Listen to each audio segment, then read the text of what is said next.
കൂട്ടുകാരെല്ലാവർക്കും പുതിയ വീഡിയോയിലേക്ക് സ്വാഗതം. ഇന്ന് നമുക്ക് ഇഞ്ചി വെളുത്തുള്ളി പേസ്റ്റ് കുറച്ച് നാളത്തേക്ക് സ്റ്റോർ ചെയ്ത് വെക്കുന്നത് എങ്ങനെയെന്ന് നോക്കാം. മിക്ക കറികൾക്കും നമുക്ക് ഇഞ്ചി വെളുത്തുള്ളി പേസ്റ്റൊക്കെ ചതച്ചും അല്ലെങ്കിൽ അരച്ചൊക്കെ ചേർക്കേണ്ടി വരില്ലേ? അപ്പോൾ അത് അത്രയും സമയം നമുക്ക് പോകും. ഇഞ്ചിയുടെയും വെളുത്തുള്ളിയുടെയും തോലെല്ലാം കളഞ്ഞ് എടുക്കുന്ന സമയം കൊണ്ട് നമുക്ക് ഇതേപോലെ സ്റ്റോർ ചെയ്ത് വെച്ചാൽ കുറച്ചധികം തയ്യാറാക്കിയെടുത്ത് സ്റ്റോർ ചെയ്ത് വെച്ചാൽ ആവശ്യത്തിന് ഓരോ സ്പൂൺ എടുത്ത് ഉപയോഗിച്ചാൽ മതി. അതെങ്ങനെയാണെന്നാണ് നമുക്ക് കണ്ടു നോക്കാം. വളരെ ഈസി ആയിട്ട് ചെയ്യാം കേട്ടോ. എല്ലാവരും വീഡിയോ ഒന്ന് കണ്ട് നോക്കൂ. അതിനായിട്ട് ഇഞ്ചി വെളുത്തുള്ളി ആവശ്യത്തിന് എടുത്ത് വെച്ചിട്ടുണ്ട്. വെളുത്തുള്ളിയുടെ തോലെല്ലാം കളഞ്ഞെടുക്കണം. ഇഞ്ചിയുടെ തോലും കളഞ്ഞ് കഴുകിയെടുക്കണം കേട്ടോ. കുട്ടിയുടെ വീഡിയോ എല്ലാവരും ഒന്ന് ലൈക്ക് ചെയ്ത് കാണണേ.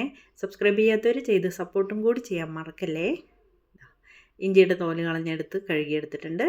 വെളുത്തുള്ളിയും തോലെല്ലാം കളഞ്ഞെടുത്തിട്ടുണ്ട്. കുറച്ച് വലുതൊക്കെയാണെങ്കിൽ പെട്ടെന്ന് കളയും. ഇത് ചെറുതായ കാരണം പിന്നെ ഞാൻ കുറച്ച് സമയം എടുത്തു കേട്ടോ. ഇനി നമുക്ക് ഇതിലുള്ള വെള്ളം മുഴുവനായിട്ട് തുടച്ച് കളയണം. കോട്ടൺ വെച്ചോ അല്ലെങ്കിൽ വെയിലത്ത് വെച്ചോ ഇപ്പോൾ എങ്ങനെയായാലും അല്പം പോലും വെള്ളം ഉണ്ടാവാൻ പാടില്ല കേട്ടോ. കഴുകി വൃത്തിയാക്കുമ്പോൾ വെള്ളം ഉണ്ടാവില്ലേ, അത് മുഴുവനായിട്ട് കളഞ്ഞെടുക്കണം. ഇല്ലെങ്കിൽ പൂപ്പലൊക്കെ വരും, പിന്നെ അത് ദോഷമായിട്ട് വരും. ഇനി ഇഞ്ചി ചെറിയ പീസുകളാക്കി എടുത്തിട്ടുണ്ട്. അത് നമുക്ക് മിക്സിയിലിട്ട് അരച്ചെടുക്കാൻ എളുപ്പത്തിന് വേണ്ടിയിട്ടാണ് കേട്ടോ. വെളുത്തുള്ളിയുടെ അത്ര അളവിനൊന്നും ഇഞ്ചി എടുക്കാൻ പാടില്ല കേട്ടോ. 100 ഗ്രാം വെളുത്തുള്ളി എടുക്കുന്നതെന്ന് വെച്ചാൽ 75 ഗ്രാം ഇഞ്ചി എടുക്കാൻ പാടുള്ളൂ. കുറച്ചെടുക്കണം കേട്ടോ. ഇഞ്ചി ചെറിയ പീസുകളാക്കിയിട്ട് മിക്സിയുടെ ജാറിലേക്ക് ഇട്ട് കൊടുത്തു. നമുക്കിതൊന്ന് ആദ്യം ഒന്ന് അരച്ചെടുക്കാം കേട്ടോ. ജസ്റ്റ് ഒന്ന് അരച്ചെടുക്കാം.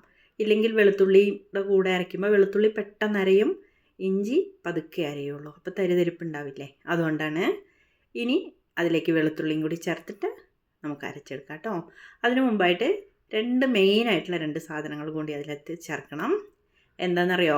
1 സ്പൂൺ സൺഫ്ലവർ ഓയിലാണ് ചേർത്തിട്ടുള്ളത്. ഒരു വലിയ സ്പൂൺ സൺഫ്ലവർ ഓയിൽ ചേർത്തു. കൂടുതലെടുത്ത് നമ്മൾ തയ്യാറാക്കി വെക്കുകയാണെന്ന് വെച്ചാൽ അതിനനുസരിച്ച് ഓയിൽ കൂട്ടണം കേട്ടോ. പിന്നെ അല്പം ഉപ്പാണ്, ഒരു ചെറിയ സ്പൂൺ ഉപ്പും കൂടി ചേർത്തിട്ടുണ്ട്. ഇതും ഇഞ്ചി വെളുത്തുള്ളിയുടെ അളവിനനുസരിച്ച് കൂട്ടിയെടുക്കണം. ഉപ്പ് അത്യാവശ്യമുള്ള കാരണം കറിയിലൊക്കെ ഇടുമ്പോൾ പിന്നെ ശ്രദ്ധിക്കണം കേട്ടോ. ഇതിൽ ഉപ്പുള്ളതാണേ, അതുകൊണ്ട് ഒന്ന് നോക്കിയിട്ട് വേണം നമ്മൾ തയ്യാറാക്കി എടുക്കാൻ.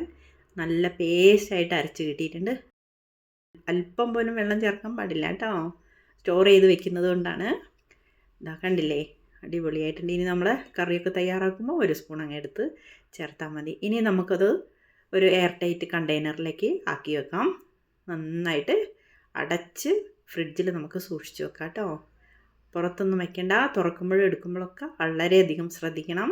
നമ്മൾ കറികളൊക്കെ തയ്യാറാക്കുമ്പോൾ പണി വളരെ എളുപ്പമല്ലേ. ഇഞ്ചിയുടെ തോലൊക്കെ കളയണം, വെളുത്തുള്ളിയുടെ തോലൊക്കെ കളഞ്ഞ് ചതച്ചോ അല്ലെങ്കിൽ അരച്ചൊക്കെ എടുക്കുന്ന എത്ര സമയം നമുക്ക് ലാഭിക്കാം അല്ലേ. എല്ലാവരും വീഡിയോയുടെ അഭിപ്രായം പറയണം, ലൈക്ക് ചെയ്യാൻ മറക്കല്ലേ. വീണ്ടും നമുക്ക് മറ്റൊരു വീഡിയോയുമായി കാണാം കേട്ടോ.